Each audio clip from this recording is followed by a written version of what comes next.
Hello, my name is Treasure, and today we are going to be assessing multiple factors that tell us a lot about our health. We are going to be measuring blood pressure, body composition using a three-side skin fold equation. We're going to be calculating our waist to hip ratio. We're going to be conducting a YMCA sit and reach, and we will also be measuring shoulder, elbow, hip, and knee goniometry. First, we are going to assess the client's blood pressure levels. I have informed the client that in relation to health, blood pressure is broken down into categories like normal, mild, or serious. Serious meaning that your blood pressure levels are on a higher level. The higher the blood pressure level, the more the client is at risk for things like hypertension or heart disease. Blood pressure is broken into two categories, systolic and diastolic. The range we are looking for systolic is 120 to 129, and for diastolic, it's 80 to 84. That would indicate normal blood pressure. First, I'm gonna feel for his brachial artery, which is about right here. So I'll place the cuff above that. Yeah, put your head up.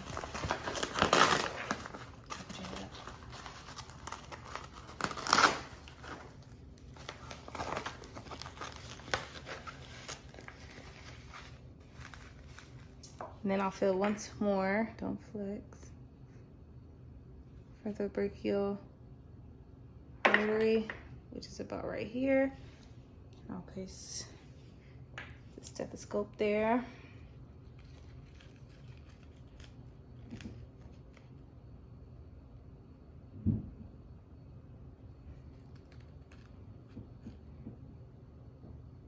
Okay.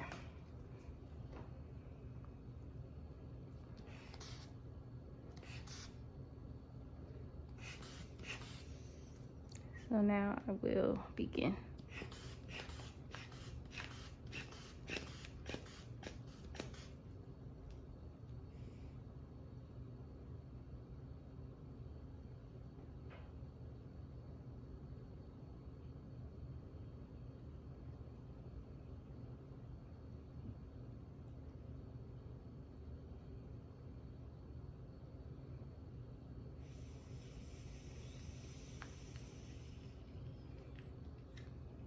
His systolic was at 115, and then his diastolic was at 75. The results show that the client is at a slightly low but still healthy blood pressure. So now we are going to measure body fat percentage using the skin fold test.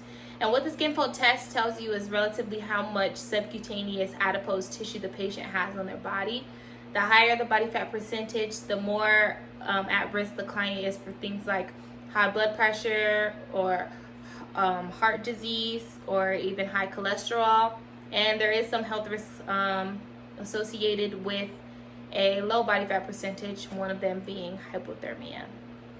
Okay, so we're going to be using the Jackson-Pollock's three-side skin fold equation. So the first side we are going to measure is the chest area. So we're going to start from the armpit crease, and we're going to go to the nipple line. And from there, we'll mark in the center. Use my pen to draw an X. Now, I'm going to do a 3-inch pinch. About right there. I'm going to take it and measure.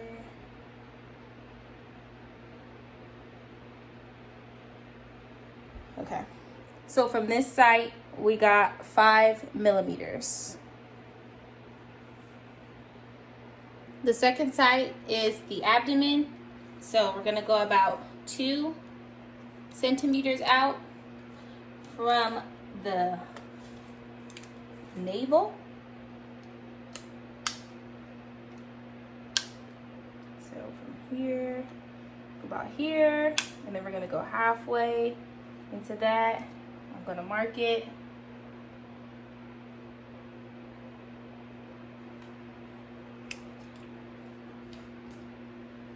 Now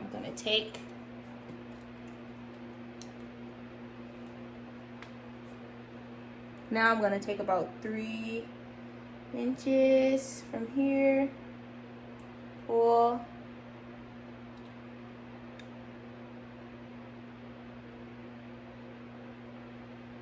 and it is about 10 millimeters. Okay, now we are going to measure the thigh area.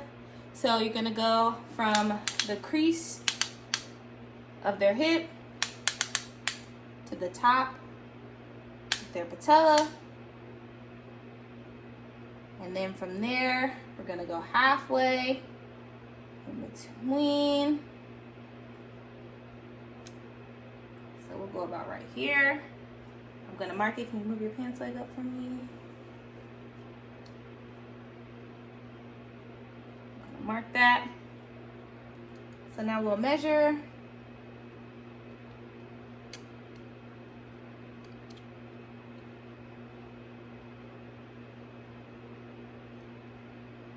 Okay, and it is about 10 millimeters.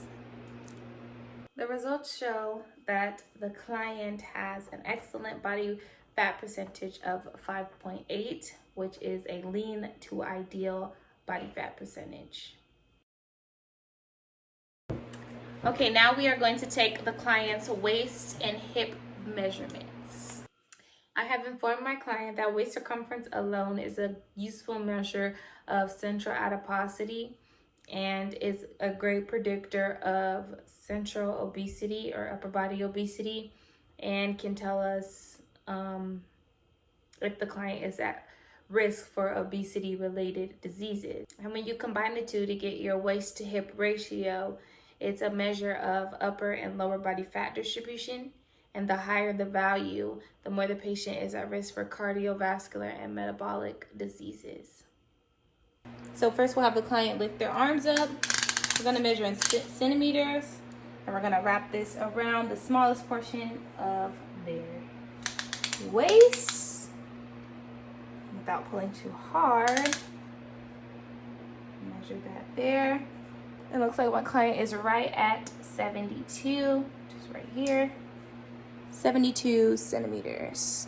Now we are going to be working around the glute area. So the same way we did the waist, we're going to do the hips. We're going around the widest part of their hips. So the client will lift their arms up slightly, and then we'll work laterally. Grab it from here, in the widest part. Their hips will overlap. And the patient is at about 90 centimeters, just right here.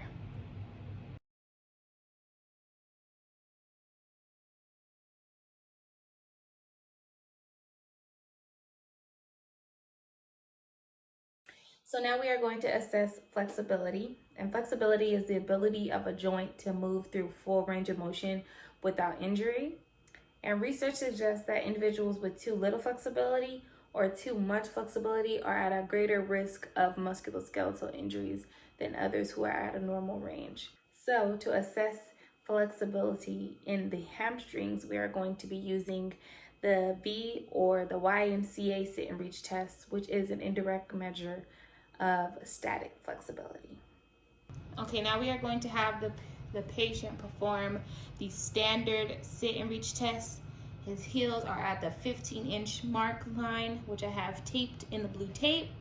His knees are fully extended. He's gonna place one hand on top of the other, arms straight, and then he's gonna take a deep breath, and when he blows out, he's gonna reach as far as he can without jolting his body.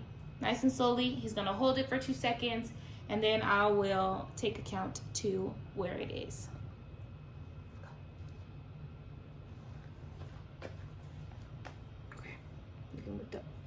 So the patient is at about 13 inches. Still on the assessment of flexibility, we are now going to use the goniometer test procedure, which is a direct method of measuring static flexibility. And we are going to be doing the test on the elbow, knee, hip, and the shoulder. We will use the results at each site to determine whether or not the patient could use more flexibility or more improvement in that specific joint, and we'll be testing it on the left and right sides. So now we are going to measure the flexibility or range of motion of the elbow of our patient using a goniometer. We'll make sure the goniometer is set at 0. We'll line the center of it with the lateral epicondyle. Here, we'll make sure this is on the shaft of the humerus. You can relax your arm. And we'll make sure this end is lined up with the radius here. So we're going to slowly have the patient bend their elbow until there is no more range of motion.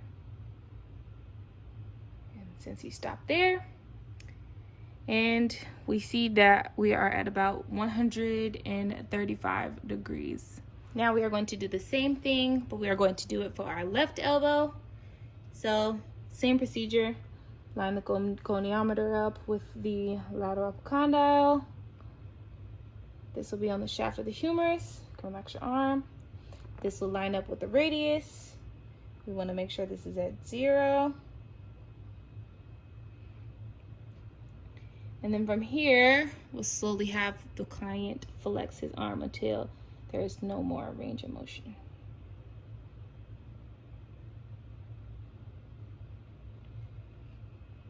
So we are about at 140 degree of flexion. Now we are going to measure range of motion of the left knee of the patient using the goniometer as well. So we're gonna make sure it's at 0. We're gonna line this up with the, can you bend your knee a little bit? So we're gonna line this up with the lateral epicondyle. Here, we'll make sure the stationary arm is on the midline of the femur. You can relax. And we'll make sure this is lined up with the fibula. And from here, we're gonna have this patient slowly flex their knee until there is no longer any range of motion. Okay. Can relax. And we are at about 115 degrees of flexion. Using the same method, we're gonna test the range of motion of the right knee. Again, we'll set the goniometer at 0. We'll line it up with the lateral. We're gonna have you bend just a little bit. Line it up with the lateral epicondyle here. Make sure this is at 0. We'll make sure this is on the femur. Then you can relax. This is on the fibula here. Lift it up just a little bit. Make sure that's at 0 still. Okay, then we'll have this patient slowly flex until no longer range of motion.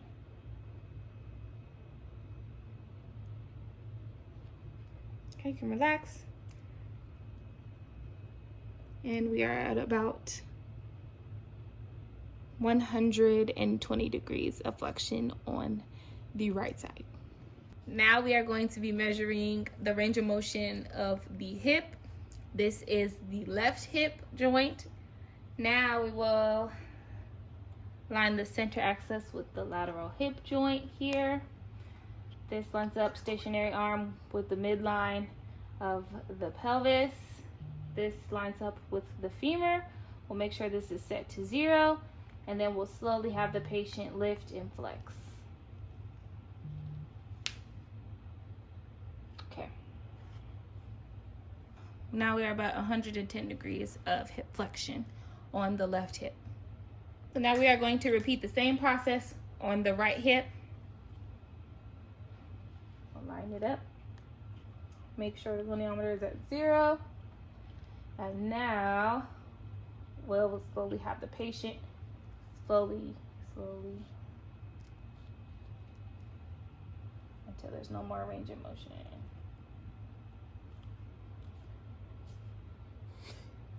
Super flex. So we are at about 130 on the right side. Now we are going to measure range of motion for the shoulder. The patient arm is at the side, but I'm gonna have the patient flex until they can't, all the way over their head until the range of motion ends. So then we'll line our goniometer up on the axis of motion here. And then we'll just measure where the humerus is, which is about right there. And it shows that our patient is at about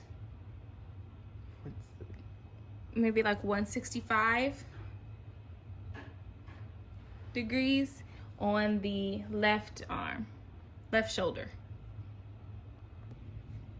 So now we're going to repeat the same process on the right shoulder. We'll start here, and then we'll have the client go ahead and flex his arm all the way back as far as he can go. We'll line the axis up here, the motion, stabilize, and then we'll meet the stationary arm to humerus